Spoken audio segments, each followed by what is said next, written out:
Gue udah nggak sabar lagi Bigan. Ya apa Bakal tuh? coba untuk masuk ke dalam round kelima.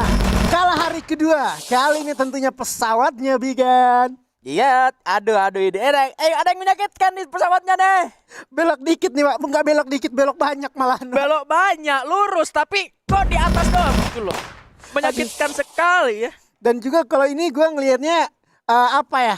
Malah di area Oldhamptonnya tuh Blue Zone. Lagi dan lagi nih Tang City sama EVOS kayaknya ketemu lagi nih Wak. Kalau sebelumnya kan di Bermuda dia ketemunya di middle game. Kali ini early game dia bakal ketemu. Apakah bakal berjibaku? Oh tentunya jelas. Karena first bloodnya udah didapatkan dan kali tentunya ada Abax yang bakal melakukan agresi ke arah depan dan itulah dia Bigan. Bahkan 2 orang dari tim Tang City Esports kali ini harus sudah tumbang. 1 orang di sana harusnya masih bisa diselamatkan terlebih dahulu. Mr. 05 masih bisa dihidupkan kembali.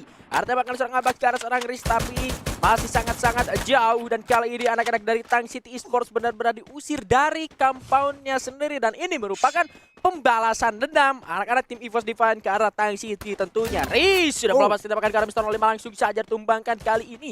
Masih ada backupan dari 1 rekannya. Straight masih membuka kembali glue wall-nya untuk melepaskan menyenangkan ke arah seorang Riz tentunya yang ada di area lantai 2 di dalam rumah. 2 orang bakal segera masuk. Mr. 05 belum untuk menggulung medkitnya. Kali ini Riz-nya akhirnya berhasil ditumbangkan. Iya betul banget. Gua ngamatin ya. Bisa dibilang 80% ketika di map kalah hari ini berjumpa si Tang City-nya tuh malah kalah dengan EVOS-nya itu sendiri. Dan juga gue pengen potong dulu pembahasan gue karena ada West Bandit dengan Kings. 2 orang dari Kings sudah tumbang. Tapi Straw Hat dengan jarak yang sangat-sangat low kali ini masih terus berupaya melakukan firing. Bahkan jump shoot dan Straw Hat-nya tumbang. Sayang sekali kalah dari health point. Tapi kali ini Dix masih tetap stay bersama dengan 1 rekannya. Samping sebelah kiri sudah ada orang. Sudah ada tembakan dilepaskan. Dix berhasil melepaskan semua headshot karena seorang Alpha. Tapi kali ini Limsy-nya juga harus tumbang sampai West Bandits akhirnya sudah tumbang di posisi ke-12.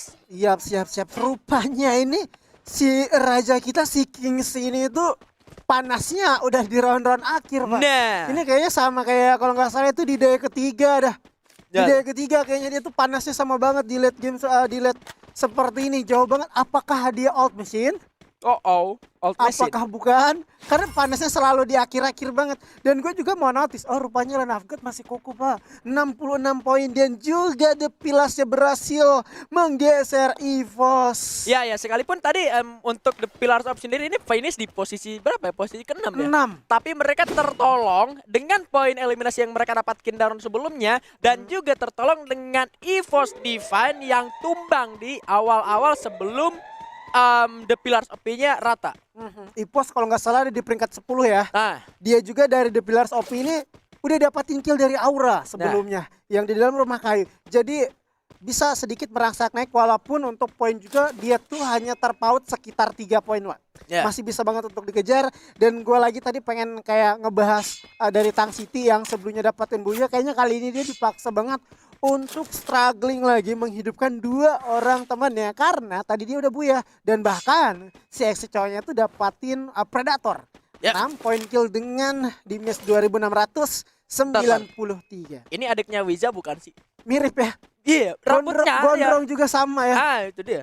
Waduh ini kalau mungkin gua ngeliat apa ya, Wiza KW 2. Nah, tapi kalau misalkan rambutnya dikit ini bisa jadi kayak adiknya Aji Sven. Iya. Waduh. Enggak Bang Aji, mohon maaf bercanda. Pasti dia lagi nonton juga soalnya. Salam juga buat Bang Aji ya di rumah ya.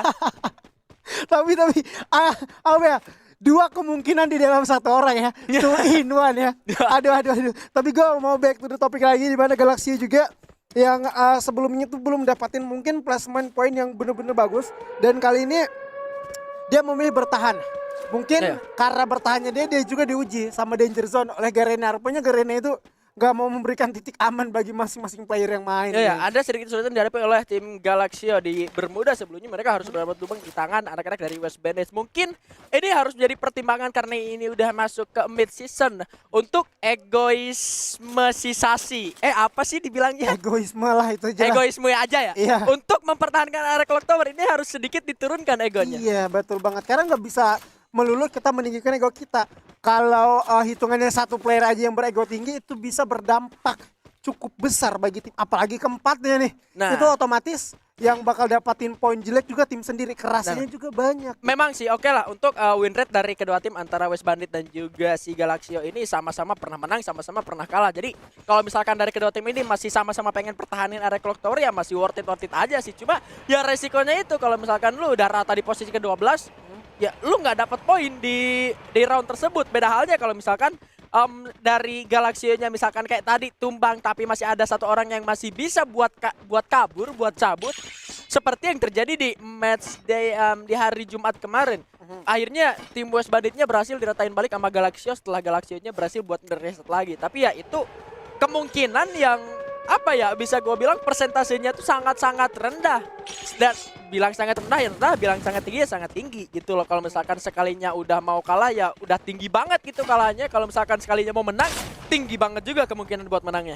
Hitungannya 50-50 lah ya. Betul. 50-50 dan juga mungkin tadi sempat udah di notice juga sama Bigen Galaxio dan dia Galaxio itu udah bertahan juga dan mungkin ya Galaxio itu udah mempredik bahkan zona itu ada di area mereka.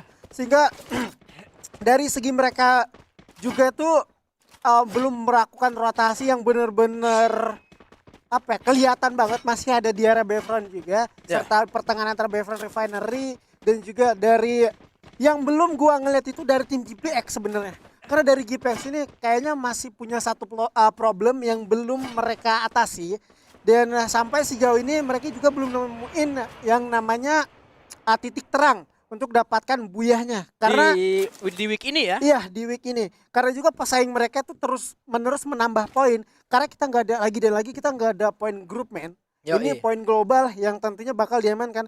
Ngomongin soal poin global, rupanya juga ada Onyx yang lagi butuh poin banget sehingga dia ngambil area Mammoth dan bahkan nggak ketemu sama tim lain gitu.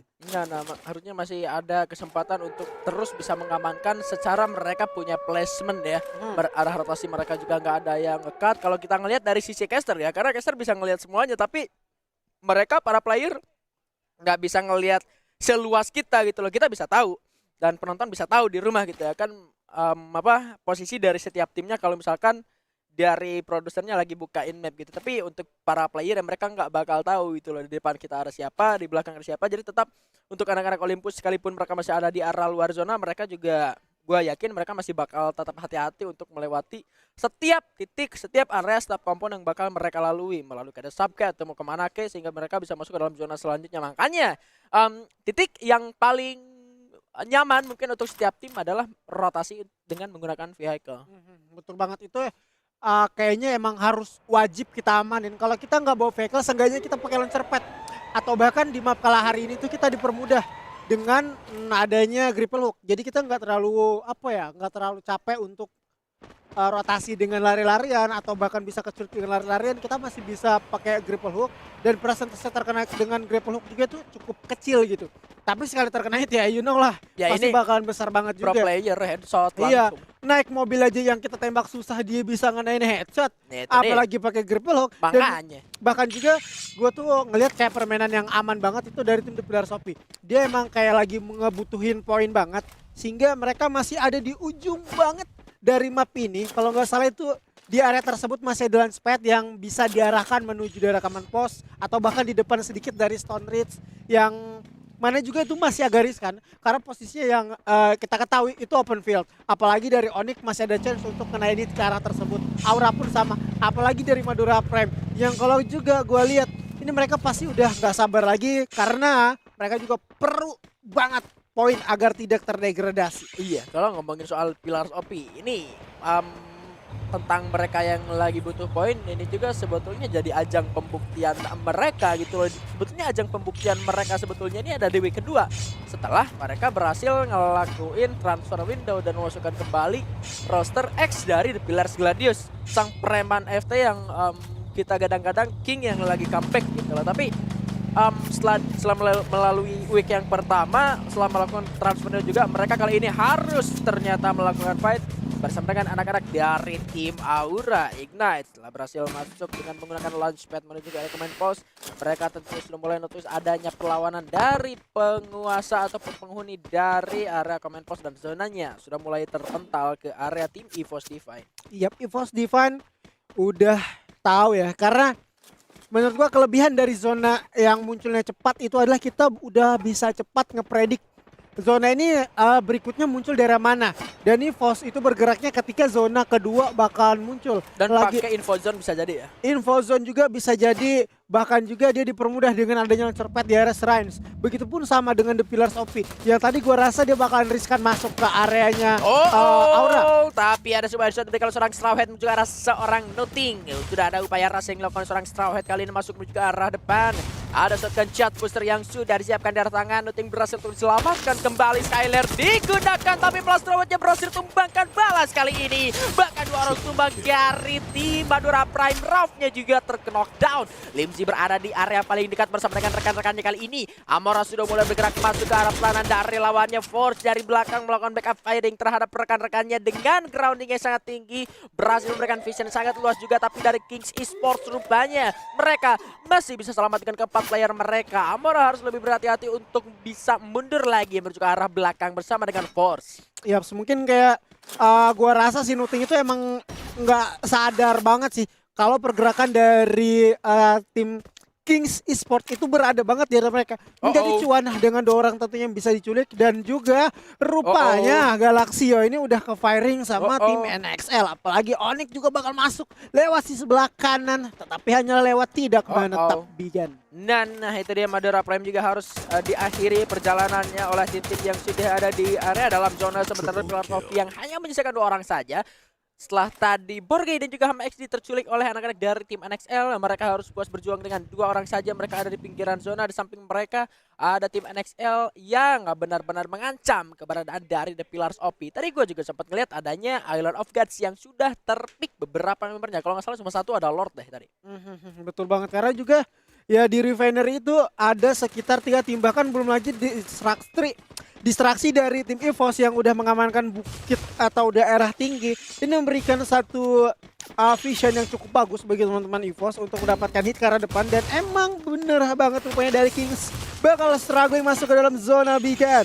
Lihat, sudah ada Straw Hat, sang kapten lagi-lagi harus ditumbangkan. Rupanya kali ini ada 3 tim yang terlihat. Sudah ada suara pelontar yang sudah mulai meledak di samping seorang Dix. Sudah ada tembakan tapi dia berhasil ditumbangkan oleh Eightindir di sana rupanya. Masih bisa untuk menggulung medkitnya kembali seorang Eightindir. Bahkan kali ini ada Limzinya juga terkena pelontar dari seorang Devito. Bahkan langsung dipulangkan menuju ke arah lobby. Hanya menyisakan 1 orang terakhir dari Kings Esports yang tentunya akan segera dicari. Ledakan landmine juga sudah mulai terjadi. Onyx Olympus berada di depan tim dari GPX. Sudah mulai terlihat juga, sudah mulai notice kali ini Devito melakukan trust sendirian saja. 1 hit terkena 2 hit kali ini bahkan. Masih bisa untuk menyelamatkan dia ke arah bawah. Masih bisa untuk menggocek, berlari sampai akhirnya Kings Esports tumbang di posisi ke-10. Tumbangnya Kings Esports di posisi ke-10, tentunya poin yang didapatkan belum terlalu banyak. Harus rehat kembali ya. Apalagi ini udah masuk ke dalam round kelima dan cukuplah sulit bagi mereka ketika melakukan pairing dengan GPX yang mana Bayfront itu adalah mereka.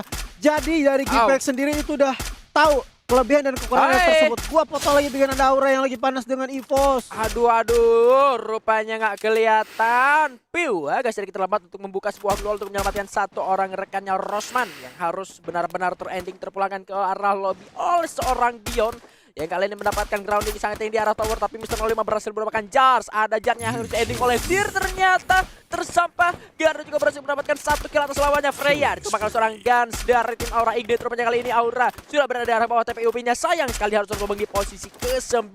Bule tumbang di arah bawah, tapi Bionnya sayang sekali harus knockdown. Harus diselamatkan dengan grapple hook dan naik ke arah atas. Piu menahan pergerakan dari Island of Gods yang tadi sempat punya di kalah hari yang pertama kali tumbang. NXL juga harus sudah puas di posisi ke-7 dan kali ini 6 tim tersisa. Ya posisi gue lihat tadi sulit emang dari Aura.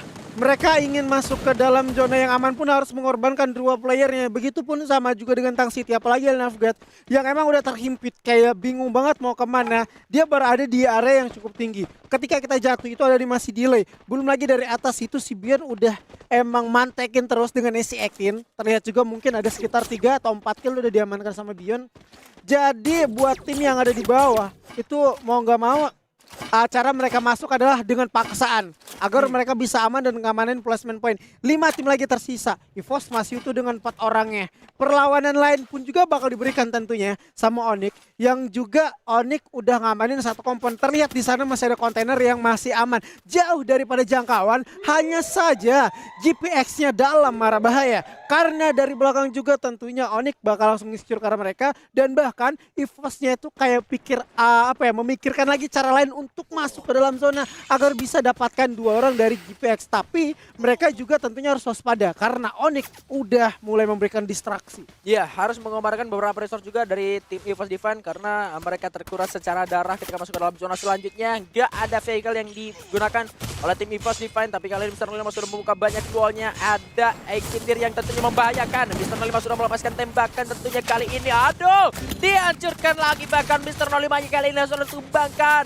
Kali ini sangat-sangat sulit, bahkan langsung dipulangkan karena lobby oleh anak-anak dari tim Onyx Olympus. Bion berada di atas, aura Ignite-nya sudah rata-rata. Bion turun ke arah bawah, tapi di sana sudah ada Galaxio yang menyambut GPX bagi posisi keempat. 2 orang dari tim EVOS Divine kali bakal masuk ke arah zona selanjutnya. Ini adalah alasannya untuk tim Onyx Olympus sudah menguasai di arah tengah. Abaknya terknok seorang gardu kali ini. Masuk jurisdiksi dengan MP5-nya, melakukan ending dan EVOS tumbang di posisi ketiga kali ini. Gare melemparkan granatan ini. Tentunya Randy bakal sangat sulitan Buya untuk tim Onyx Olympus.